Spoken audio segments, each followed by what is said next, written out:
Welcome, you're watching Kaleidoscope Ceylinco Live News Capsule. We begin with our fortnightly feature with scientist, conservationist and public policy advocate Rohan Pethiyagoda on the Pethiyagoda Pages. Always candid and thought-provoking in his opinions, today he examples why academics may not be the best for leadership and the debate on the employability of graduates. Rohan, in a recent convocation speech, you inferred that Sri Lanka has had no elected president who has a degree and that our parliament also has a dearth of degrees. But do you really think that academics will bring in that dose of common sense that Sri Lanka needs in its leadership? I was being a little mischievous there.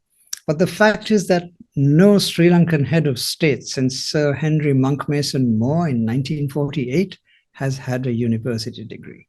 3/4 of a century, 9 heads of state until Ranil Wickramasinghe. The fact is, I'm not a great fan of academics getting involved in public policy because they're academics. If they've also got other skills, critical thinking skills, they'd be useful to have in public policy. Our entire national predicament, if you think about it, is the result of academics making a mess of things. Dr. Anuruddha Padeniya and agriculture policy, Professor W.D. Lakshman and money printing. He printed money as if there was no tomorrow. Professor Channa Jayasumana and the Dhammika Paniya. Professor Priyantha Yapa and the forced burial of COVID victims. Do you want me to go on? Of course, there are academics who've done less harm. Think GLP or Tissavitarana, but they've hardly been balls of fire in government. So give me common sense and critical thinking skills over academic qualifications any day. Now, you spoke about critical thinking. There has been much debate on the employability of our graduates and the lack of common sense and critical thinking when they go out to work. What's your take? But Sri Lankan universities produce excellent graduates in the so-called STEM subjects, in science, technology, engineering, mathematics, medicine, and so on.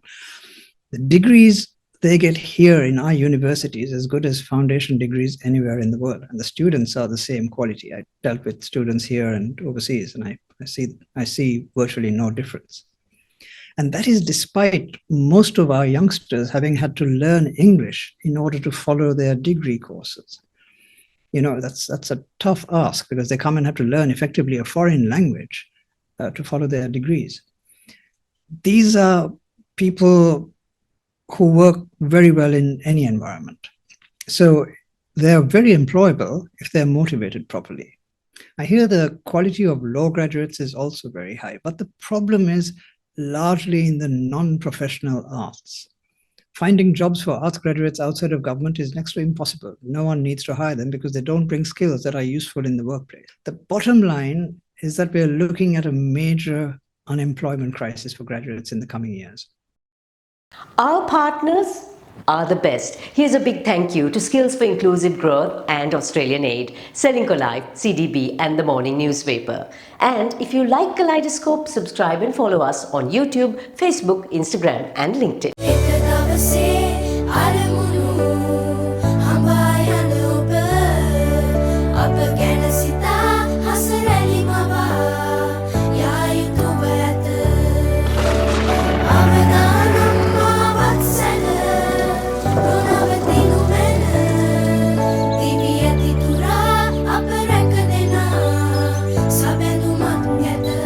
You focus on your goals. We will take care